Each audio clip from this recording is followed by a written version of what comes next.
প্রিয় শিক্ষার্থীরা, আজকের অনলাইন শিক্ষা কার্যক্রমে তোমাদের স্বাগত। আশা করি তোমরা সবাই ভালো আছো। করোনাকালীন সময়ে তোমরা আমাদের সাথে এই অনলাইন লাইভ ক্লাসে আমি অত্যন্ত আনন্দ অনুভব করছি। তোমাদের সকলকে শুভেচ্ছা এর জন্য। তো আজকে আমি আমার ক্লাস শুরু করছি। আজকে আমি তোমাদের চতুর্থ অধ্যায়েরই আমাদের আজকে চতুর্থ ক্লাস। আজকে আমি চতুর্থ অধ্যায়ের দ্বিতীয় প্রশ্নমালা অর্থাৎ 4B এবং অথবা কোনো কোনো বইতে 4.2 এই অংশের শিক্ষণফলগুলো নিয়ে আলোচনা করব। তো প্রথমে আমি আলোচনা করছি একটি বৃত্ত ও একটি সরলরেখার ছেদবিন্দুর স্থানাঙ্ক আমরা কি করে নির্ণয় করব। একটি সরলরেখা, আমি একটা চিত্র আঁকি, লক্ষ্য করো। একটি বৃত্ত হয় ঠিক এরকম, তোমরা জানো, আর একটি সরলরেখা হয় সোজা একটি দাগ। তো এই সরলরেখাটা যদি বৃত্তকে ছেদ করলো, তাহলে কি হলো? সরলরেখাটি বৃত্তের যে অংশে ছেদ করলো সেটি কি হয়? বৃত্তের জ্যা নামে আমরা বলে থাকি। তো আমাদের এখন যে বের করা জানতে হবে যে কি করে আমরা এই যে ছেদবিন্দু, এখানে একটাই ধরলাম এটা এ, আর এই বিন্দুটাকে ধরলাম বি, এই এ বি বিন্দু আমরা কি করে বের করব। তাহলে আমরা একটি অঙ্কের সাহায্যে এই বিষয়টা তোমাদের দেখাবো। তো লক্ষ্য করো, বৃত্তের সমীকরণ কিন্তু দুরকম হতে পারে। সেটা কীরকম? X square plus y square equal to a square, এটা এক ধরনের সমীকরণ। আবার x square plus y square plus 2gx plus 2fy plus c equal to 0, এটি আর এক ধরনের সমীকরণ। আর সরলরেখা কেমন হয়? সরলরেখার সমীকরণ আমরা সাধারণত by প্লাস সি, এটা হচ্ছে সরলরেখার সাধারণ সমীকরণ বা আদর্শ সমীকরণ। তো এই তোমার কাছে প্রশ্নে এই ধরনের বৃত্তের সমীকরণও থাকতে পারে, অথবা এই যে দ্বিতীয় পর্যায়ে যে বৃত্তের সমীকরণটা লিখেছি সাধারণ সমীকরণ, এই পর্যায়েরও সমীকরণ থাকতে পারে। সরলরেখা চেহারা এই পর্যায়ে থাকতে পারে। তাহলে আমরা এই ছেদবিন্দু কি করে বের করব? প্রথমে আমাদের এই সরলরেখাটাকে y equal to mx plus c এই আকারে সাজাতে হবে। তারপরে এই y এর মানটা যে বৃত্তের সমীকরণ দেওয়া থাকবে সেখানে আমাদের বসাতে হবে। বসানোর পরে আমরা যদি y হিসাবে বসাই, তাহলে আমরা এই সমীকরণটা কি হবে? সম্পূর্ণ চলকটা x-এ চলে যাবে। তখন আমরা x-এর দুটো মান পাবো, কারণ কি ছেদ করেছে বলে দুটো মান পাবো, দুটো মান ভিন্ন পাবো।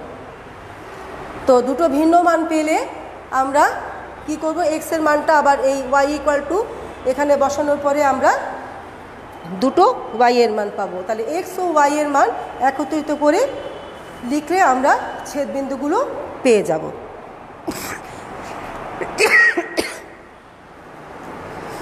আমি একটু দেখি তোমরা কে কে লাইনে আছো।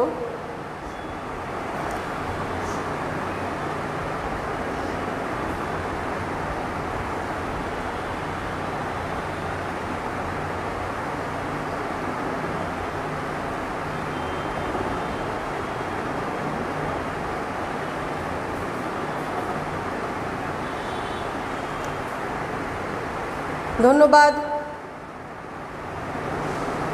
মামসুকা লাইনে আছো, রাজু আছো, সুষমা আছো, নুসরাত নিশা আছো, তোমাদের সকলকে ধন্যবাদ। লেখা দেখা যাচ্ছে না, তোমরা এবার একটু দেখো তো ঠিক মতো দেখা যাচ্ছে কি না।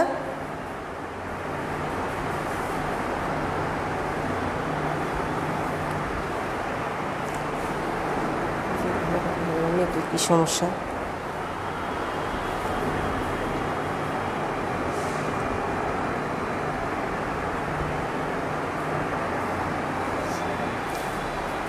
তো এবার আমি একটি উদাহরণের সাহায্যে এই বিষয়টি তোমাদের দেখাই।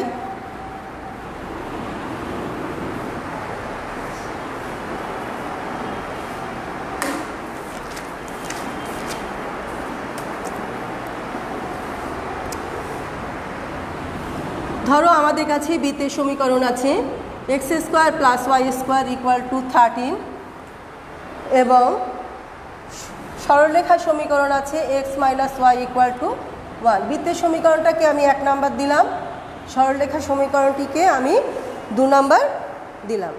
আমাদের এখন যেটা করতে হবে,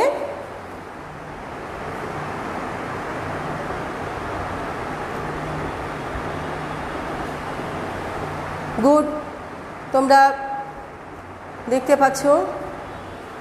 তো আমরা নিয়ম অনুসারে এখানে লক্ষ্য করো যে আমি তোমাদেরকে সূত্রটার মধ্যে দেখিয়েছি y এর মানটাই আমরা বসানোটা দেখিয়েছি, কিন্তু x এর মানও যে বসানো যাবে না তা কিন্তু নয়। তুমি যে x বা y যে কোনো একটি সরলরেখা সমীকরণ থেকে যে কোনো একটির মান বের করে বৃত্তের সমীকরণে বসাতে পারো। তো আমি 2 নং হতে y এর মানটা বের করে নিচ্ছি। yটা যদি এই পাশে আনি তাহলে x - 1 হয়, এটা 3 নাম্বার সমীকরণ দিলাম। 3 হতে y এর মান 1 নংয়ে বসিয়ে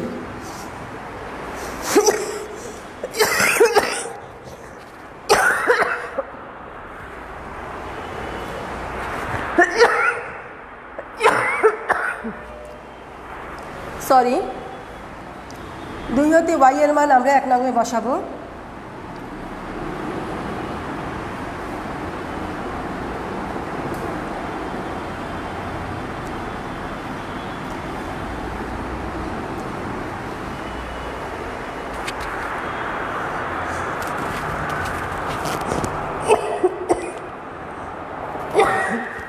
নুহা, আসসালামু আলাইকুম। ওয়ালাইকুম আসসালাম।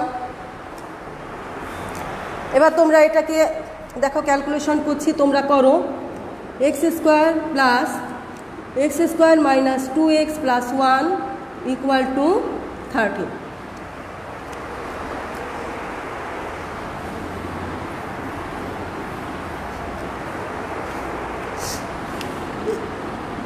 implies that এখানে কি হয়, 2x² - 2x + 1 - 13 = 0। তাহলে 2x² - 2x - 13 = 0। আমরা উভয় পক্ষ থেকে -12 = 0 উভয় পক্ষ থেকে মানকে 2 দ্বারা ভাগ করতে পারি। তাহলে x² - x - 6 = 0। এবার এটাকে আমাদের উৎপাদকে বিশ্লেষণ করবে। তোমরা একটু করো, উৎপাদকে বিশ্লেষণ করে আমাকে জানাও যে x এর কয়টি মান পাওয়া যায়।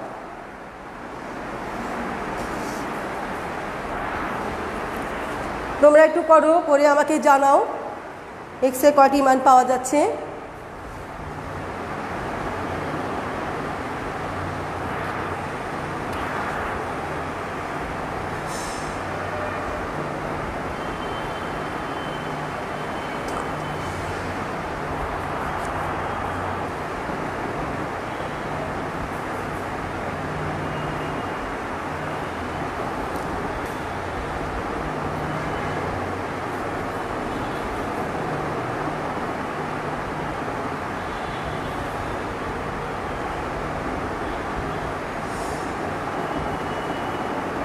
গুড, আমি একজনের কাছ থেকে উত্তর পেয়েছি। নুহা, ধন্যবাদ নুহা তোমাকে। x = 3 এবং x = -2। অন্যরা করো, আমি একটু আগাচ্ছি। তাহলে x² এখানে আমরা লিখতে পারি 3x + 2x - 6 = 0। যেহেতু 6 এখানে -6 আছে, 3 × 2 = 6, এখানেও মাইনাস আছে, তাহলে একটি মান মাইনাস একটি মান প্লাস নিতে হয়।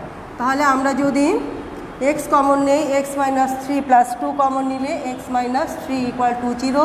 তাহলে implies that x + 2 into x minus three equal to zero, অতএব এক্স ইকুয়াল টু -2 এবং x equal to 3।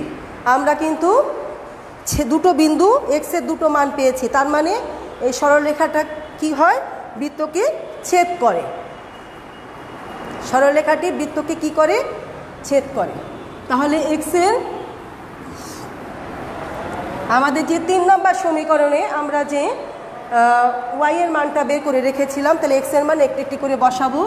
X equal to -2 হলে ওয়াই ইকুয়াল টু কী হচ্ছে, এক্স এর মান বসাবো -2 -1 সমান সমান এটা হয় -3।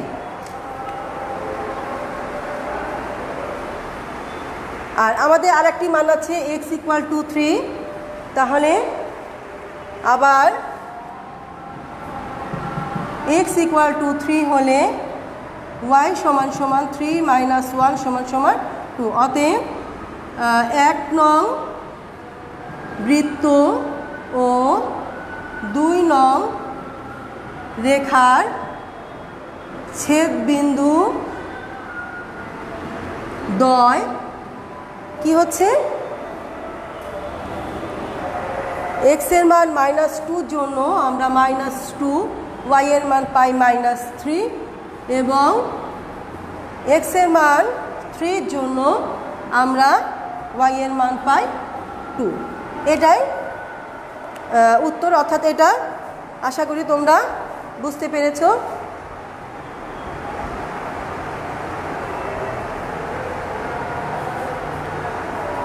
নিশা তুমিও অ্যান্সার করেছো, অনেক ধন্যবাদ। মামসুকা অ্যান্সার করেছো, অনেক ধন্যবাদ।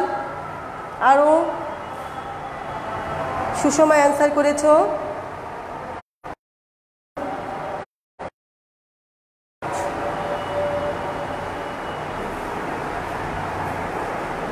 এবার আমি তোমাদের সাথে যে বিষয়টা আলোচনা করব খুবই গুরুত্বপূর্ণ একটি বিষয়। দেখো, আমি একটু আগে একটি বৃত্ত এঁকেছিলাম আর একটি সরলরেখা এঁকেছিলাম এবং দেখিয়েছিলাম সরলরেখাটি কি বৃত্তকে ছেদ করে। এখন আমরা যে বিষয়টা নিয়ে আলোচনা করব, সরলরেখাটি কি করে, বৃত্তকে স্পর্শ করে। কোন শর্তে বা কোন কোন শর্তে একটি সরলরেখা একটি বৃত্তের স্পর্শক হবে, সেই বিষয়টা আগে আমরা সূত্রগুলো লিখে নিয়ে একটি উদাহরণের সাহায্যে বোঝাবো।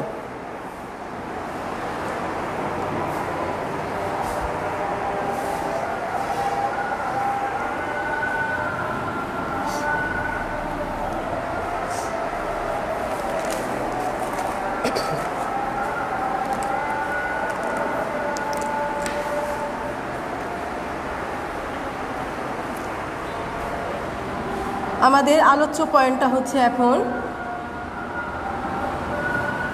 একটি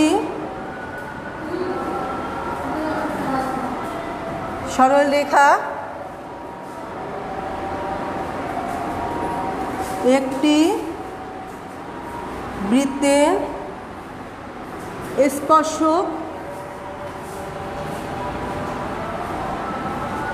হওয়ার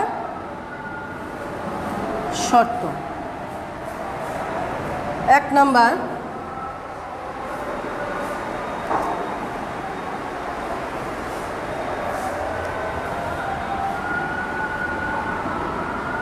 বৃত্ত ও রেখার সমীকরণ সমাধান করে। প্রিয় শিক্ষার্থীরা, তোমরা এই যে পয়েন্টগুলো আমি লিখছি এটিগুলো খাতায় একটু কষ্ট করে লিখে নাও, তাহলে তোমাদের পরীক্ষায় প্রস্তুত হতে সুবিধে হবে।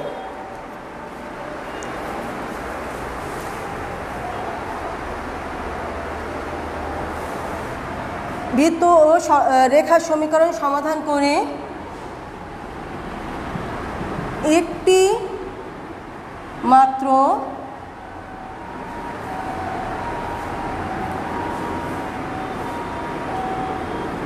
ছেদ বিন্দু পাওয়া গেলে রেখাটি বৃত্তের স্পর্শক হয়।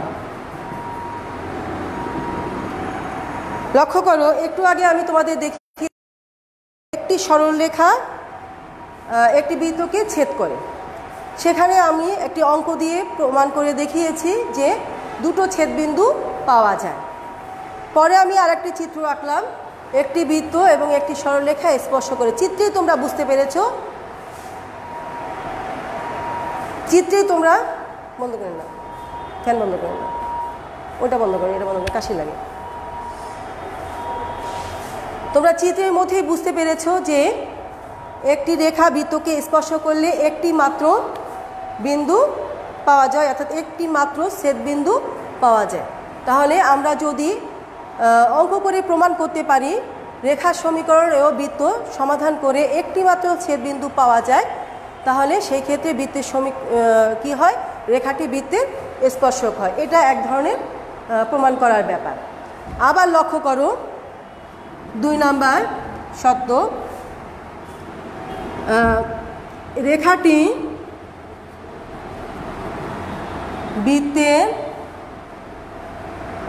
স্পর্শক হবে যদি বৃত্তের কেন্দ্র থেকে রেখার লম্ব দূরত্ব বৃত্তের ব্যাসার্ধের সমান হয়। রেখাটি বৃত্তের স্পর্শক হবে যদি বৃত্তের কেন্দ্র থেকে রেখার লম্ব দূরত্ব বৃত্তের ব্যাসার্ধের সমান হয়। তাহলে সেই ক্ষেত্রেও রেখাটি বৃত্তের স্পর্শক হয়। তাহলে লক্ষ্য করো, একটু আমি চিত্রটা একবার রেখেছিলাম, আবার আঁকছি।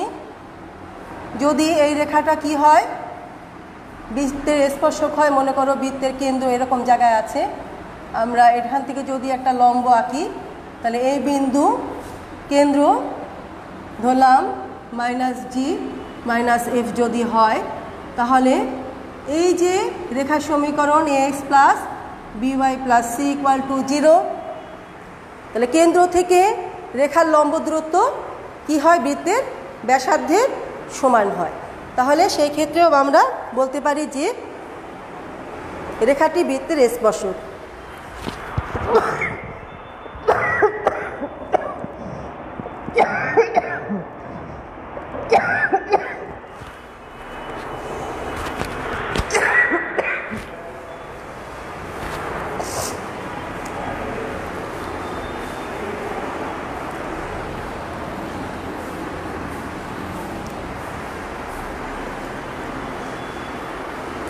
আবার লক্ষ্য করো, আরেকটি সূত্র আছে, y = mx + c।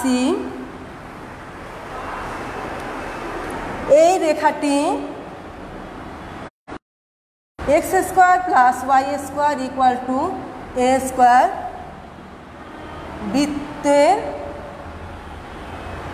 বৃত্তকে স্পর্শ করবে যদি c² = a²√1 + m² হয়, অর্থাৎ c = ± a √1 + m² হয়। আচ্ছা, যখন তোমার কাছে যদি এই আকৃতির সরলরেখা থাকে বা ax + by + c থাকলেও সেটাকে এই আকারে সাজায় নিয়ে বৃত্তের সমীকরণটা যদি এই যে কেন্দ্র মূলবিন্দুতে অবস্থিত হয়, এই ক্ষেত্রে শুধু এই সূত্রটা প্রযোজ্য। এটা এমসিকিউর জন্য সাধারণত আমরা ব্যবহার করে থাকি। তো আসো এখন আমি একটি অঙ্কের সাহায্যে তোমাদের এই বিষয়টা প্রমাণ করে দেখাবো। একটি বৃত্ত, একটি সরলরেখা, এই সরলরেখাটি বৃত্তের স্পর্শক হওয়া যে শর্তটা আছে সেই শর্ত আমরা কিভাবে করব। আমি একটি প্রশ্ন লিখছি, লক্ষ্য করো। প্রশ্ন: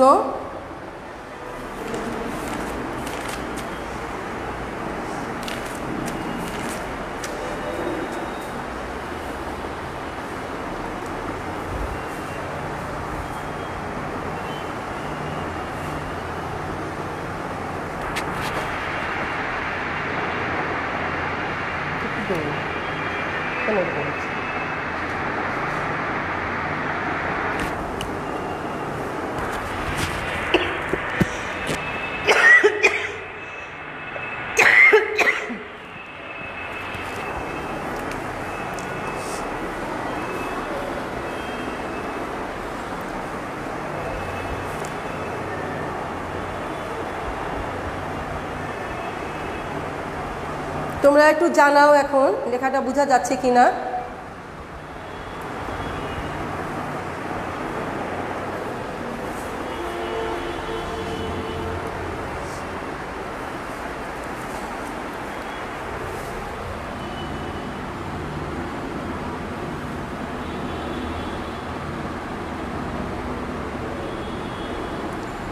দেখাও যে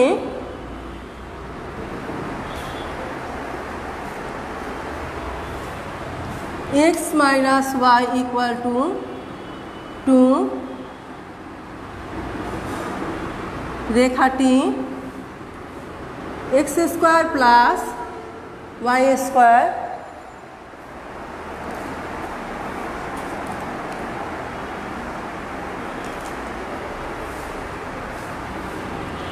equal to 2 বৃত্তের স্পর্শক।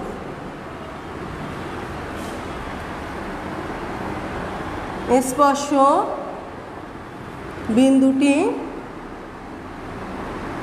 নির্ণয় করো। শিক্ষার্থীরা,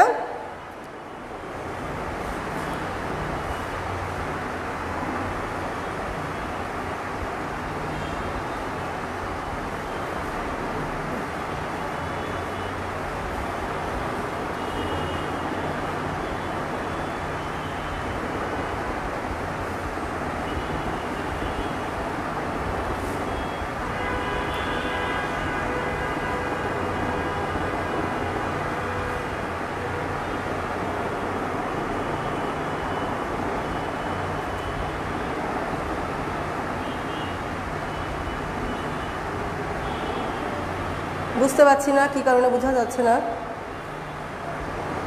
দেখো তো এখন বোঝা যায় কিনা।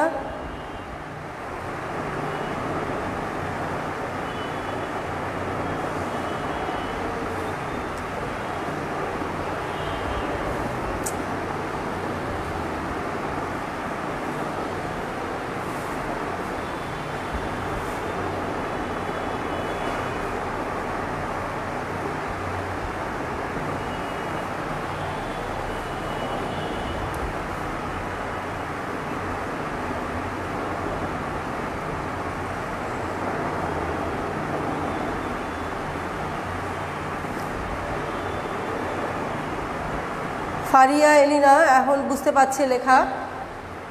আচ্ছা, এখন লক্ষ্য করো, আমাদের প্রথমে দেখাতে হবে যে x minus y equal to 2 রেখাটি x square plus y square equal to 2 বৃত্তের একটি স্পর্শক। স্পর্শ বিন্দুটি নির্ণয় করো। শিক্ষার্থীরা লক্ষ্য করো, একটি সরলরেখা একটি বৃত্তের স্পর্শক হওয়ার জন্য যে শর্তগুলো আছে সেই শর্তে আমরা 3টি শর্ত দেখিয়েছি। তো বেশিরভাগ ক্ষেত্রে আমাদের এই ধরনের প্রমাণের ক্ষেত্রে 2 নম্বর শর্তটা আমরা ব্যবহার করে থাকি, কিন্তু যখন তোমার প্রশ্নে স্পর্শ বিন্দুটি নির্ণয় করো এই কথাটি থাকবে তখন আমরা 1 নম্বর সূত্রটা ব্যবহার করব। কারণ তুমি 2 নম্বর সূত্র ব্যবহার করতেই পারো এই প্রথম অংশের জন্য, কিন্তু স্পর্শ বিন্দু নির্ণয় করার জন্য তোমাকে আবার সেই 1 নম্বর শর্ত ব্যবহার করে তোমাকে কিন্তু স্পর্শ বিন্দু নির্ণয় করতে হবে। তো সুতরাং যেহেতু আমাদের সূত্র আছে 1 নম্বর সূত্র, যে আমরা সরলরেখার বৃত্তটি সমাধান করে যদি আমরা একটি মাত্র ছেদবিন্দু পাই তাহলে রেখাটি বৃত্তের স্পর্শক হয়। এটা একটি সূত্র হিসাবে এসেছে। সুতরাং আমরা একই অঙ্কের জন্য দুই ধরনের প্রমাণ দেখাবার কোনো প্রয়োজন নেই। যদি এই কথাটুকু না থাকে, স্পর্শ বিন্দুটি নির্ণয় করো, এই কথাটা যদি তোমার কাছে না থাকে প্রশ্নে, তাহলে তুমি 2 নাম্বার সূত্র ব্যবহার করে খুব সহজেই এই প্রমাণটি করা যায়। কিন্তু আমার প্রশ্নে যেহেতু স্পর্শ বিন্দুটি নির্ণয় করো আছে, সুতরাং এটা আমি 1 নাম্বার সূত্র দিয়ে তোমাদের দেখাবো। সমাধান। তাহলে প্রদত্ত বৃত্ত বা বৃত্তের সমীকরণ x² + y² = 2 1 নাম্বার, এবং রেখা সমীকরণ x - y = 2 implies that y = x - 2, এটা হচ্ছে 2 নাম্বার। তাহলে 2 নাম্বার রেখাটি, আমি প্রশ্নটি মুছে ফেলছি, আশা করি তোমরা তুলেছ খাতায়। তাহলে 2 হতে কার মান নিয়েছি? y এর মান কোথায় বসাবো? 1 নং বৃত্তে বসাবো। বসিয়ে পাই x² + x - 2 হোল স্কোয়ার = 2। তোমরা এবার ক্যালকুলেশন করো, দেখি x এর মান কত আসে, তোমরা একটু বলো।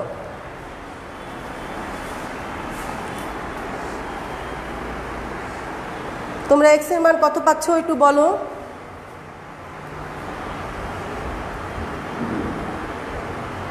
সুষমা, অনিমা, নুহা, ফয়জুল ইসলাম,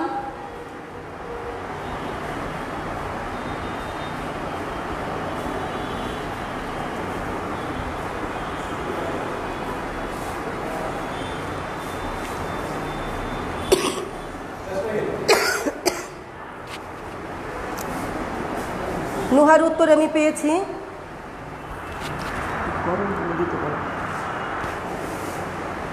খেয়ে যাচ্ছে গুড। ফয়জুল ইসলাম পেয়েছি উত্তর। ক্যালকুলেশন করলে আমরা যে রেজাল্টটা পাই, প্রথম পাই x - 1 হোল স্কোয়ার = 0। তাহলে এখান থেকে পাচ্ছি x = 1, 1, অর্থাৎ x এর দুটো মান, একই মান দুটো পাওয়া যায়।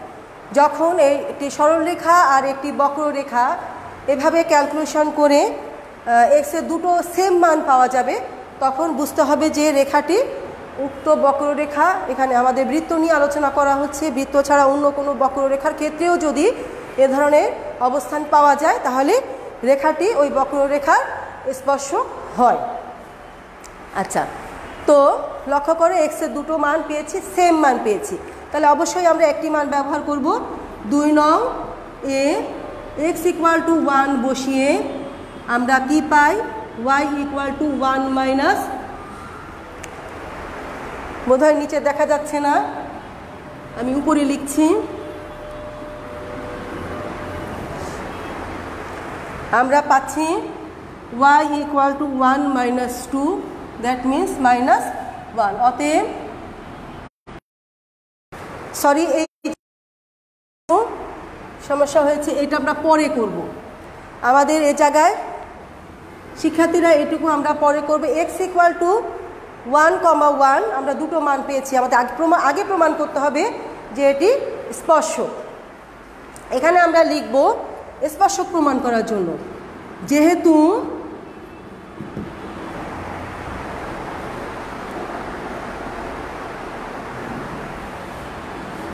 x এর দুটি মান সমান,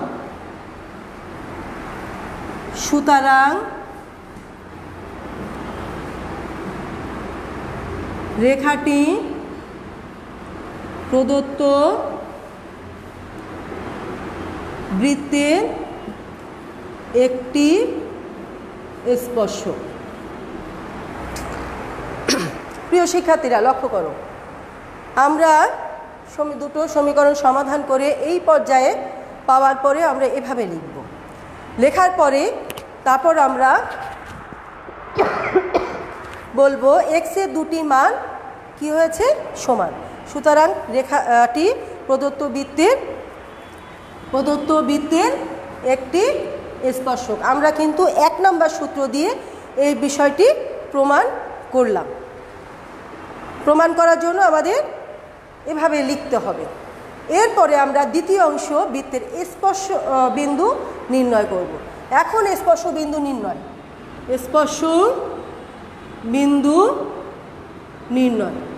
স্পর্শ বিন্দু নির্ণয় করার জন্য আমরা কত নাম্বার 2 নং সমীকরণে x = 1 বসিয়ে কি পাই, y = 1 - 2 = -1। অতএব নির্ণয় স্পর্শ বিন্দু কি হচ্ছে 1, -1। এটাই হচ্ছে আমাদের এখন যে অঙ্কটা আমরা করলাম সেই অঙ্কের অ্যান্সার।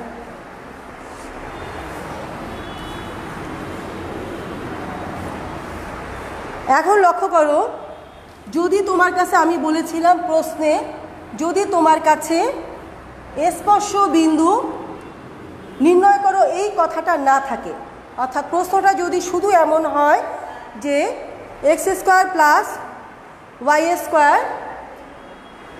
= 2, বৃত্তটি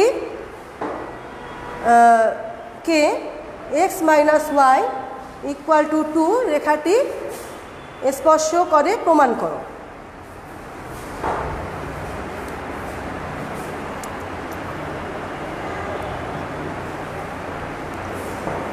তাহলে এই বিষয়টি আমরা 2 নম্বর সূত্র দিয়ে কিভাবে প্রমাণ করব লক্ষ্য করো। দ্বিতীয় সূত্র ব্যবহার করে এই প্রমাণটা আমি দেখাচ্ছি। প্রদত্ত বৃত্তের সমীকরণ, কি আছে, x² + y² = 2 এবং রেখার সমীকরণ কি আছে, x - y = 2। এটাকে 2 নাম্বার, এটা 1 নাম্বার। তাহলে 1 নং বৃত্তের কেন্দ্র বের করব আমরা। কেন্দ্র কত আমরা জানি, এই ধরনের বৃত্তের কেন্দ্র মূল বিন্দুতে অবস্থিত, অর্থাৎ 0, 0। আর এবং ব্যাসার্ধ, এখানে ব্যাসার্ধ কত হবে, যেহেতু 2 আছে তাহলে এখানে সূত্রে a² থাকার কথা। তাহলে a² মানে আমাদের 2² মানে কি, এখানে √2² হবে। এটা কি হবে, √2²। তাহলে ব্যাসার্ধ হবে √2 একক। আচ্ছা, এখন আসো, আমাদের সূত্রটা হচ্ছে কেন্দ্র থেকে রেখার লম্ব দূরত্ব বৃত্তের ব্যাসার্ধের সমান। আচ্ছা, আমরা তোমার সরলরেখার শেষ প্রশ্নমালায় আমরা একটি সূত্র শিখেছিলাম যে x1 y1 বিন্দু হতে ax + by + c = 0 রেখার লম্ব দূরত্ব এরকম ছিল। x1, এই যে x এর জায়গায় x1 এর মানটা বসালাম, ax1 + b y1 + c / √a² + b²। এই সূত্রটা আমরা এখানে এখন ব্যবহার করব। এখানে আমাদের কেন্দ্র হচ্ছে x1 y1 বিন্দু আর সরল রেখা হচ্ছে x - y = 2। That means x - y - 2 = 0 আকারে লিখতে হবে। এটাকে আমরা একটু সাজায় লিখতে পারি, x - y - 2 = 0। এটাকে আমরা 2 নম্বর ইকুয়েশন দিতে পারি। তো দেখো, এখন বৃত্তের কেন্দ্র হতে রেখার লম্ব দূরত্ব সমান। রেখা আছে x minus y minus 2 equal to 0, তাহলে 0 minus 0 minus 2 divided by x এর সহগ আছে 1, তাহলে 1 স্কোয়ার প্লাস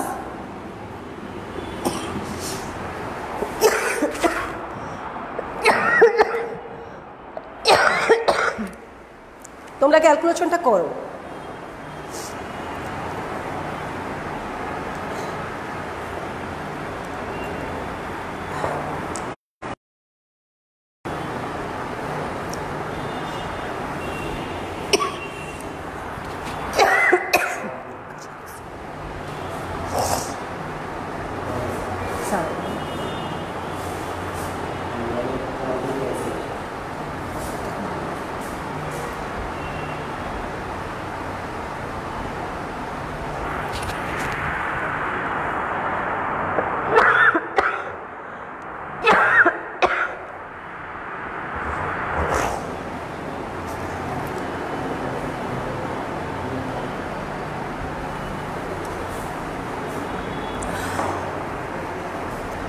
এখন দেখা যাচ্ছে কিনা তোমরা একটু বলো।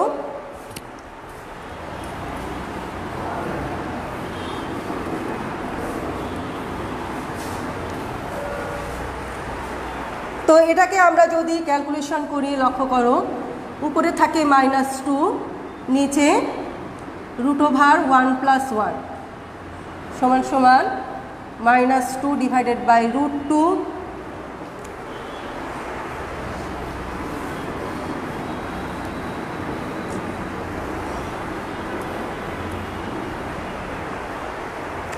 এটাকে ক্যালকুলেশন করলে আমরা পাই -√2, কারণ √2 গুণ √2 লেখা যায়, সমান সমান √2 সমান সমান কি 1 নং বৃত্তের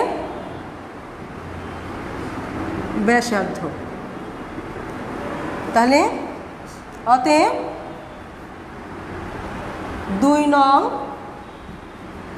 রেখাটি 1 নং বৃত্তের একটি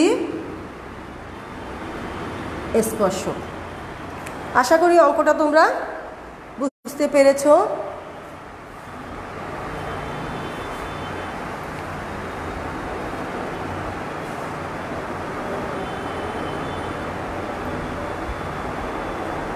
গুড, আমি অ্যান্সার দিয়েছ অনেকেই। নিশা অ্যান্সার পাচ্ছি।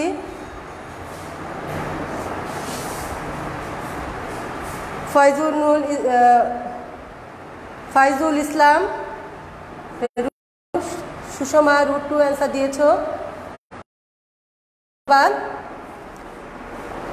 তাহলে তোমার প্রশ্নে যদি লক্ষ্য করো, প্রশ্নে যদি স্পর্শ বিন্দু চায় তাহলে তুমি 1 নম্বর সূত্র ব্যবহার করে এই প্রমাণটি প্রমাণ করা সুবিধাজনক। আর যদি তাহলে 2 নম্বর সূত্র দিয়ে আমরা এই প্রমাণটি করব খুব সহজে। এবং এ ধরনের অন্যান্য আরও অঙ্কের জন্য আমরা 2 নম্বর সূত্রটি ব্যবহার করে অঙ্ক করব।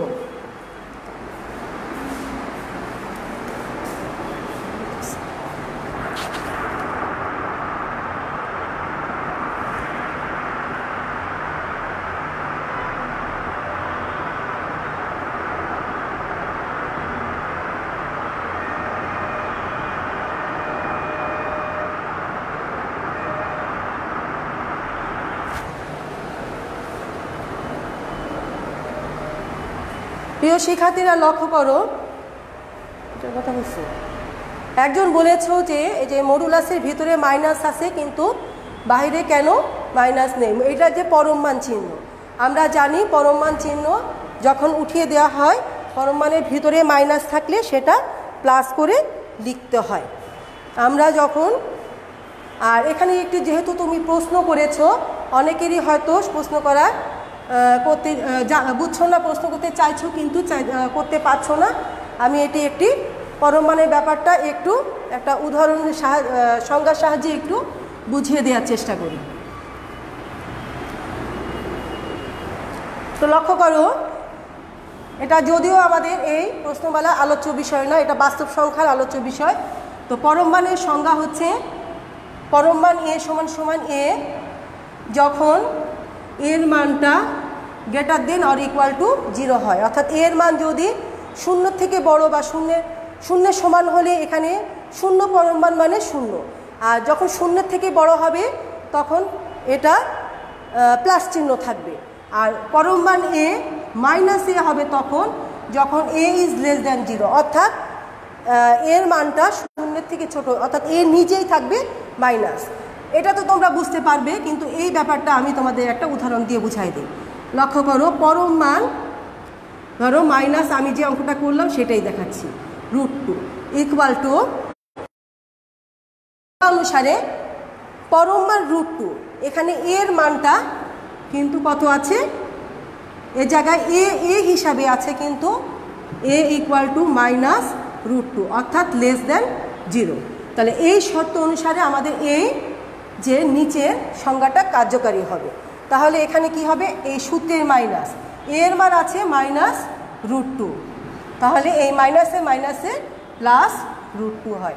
এটাই হচ্ছে পরম মানের সংজ্ঞা। আশা করি যারা এতদিন বুঝতে পারোনি এখন তোমরা এই বিষয়টা বুঝতে পেরেছ।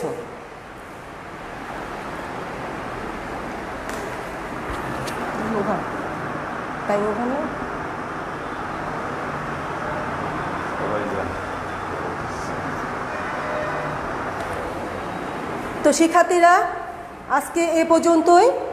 আগামী ক্লাসে আমি যে 4.2 বা 4B প্রশ্নমালার আরও কিছু শিক্ষণফল আছে সেগুলো দেখাবো, এবং পরবর্তীতে আমরা কিছু সৃজনশীল প্রশ্ন আলোচনা করব, যাতে তোমরা সহজে ক্লাসগুলো বুঝতে পারো বা পরীক্ষায় প্রশ্ন আসলে সৃজনশীল প্রশ্নগুলো বুঝতে পেরে অ্যান্সার করতে পারো। তোমরা যারা আমার সাথে আজকে ক্লাসে উপস্থিত ছিলে এবং তোমাদের সকলকে অসংখ্য ধন্যবাদ, এবং যারা উপস্থিত হতে পারোনি পরবর্তীতে তোমরা দেখে নিবে এবং পরবর্তী ক্লাসে তোমরা উপস্থিত থাকার চেষ্টা করবে। তোমাদের সকলকে পরবর্তী ক্লাসে শুভেচ্ছা জানিয়ে আজকে আমার ক্লাস সমাপ্ত করছি। ধন্যবাদ।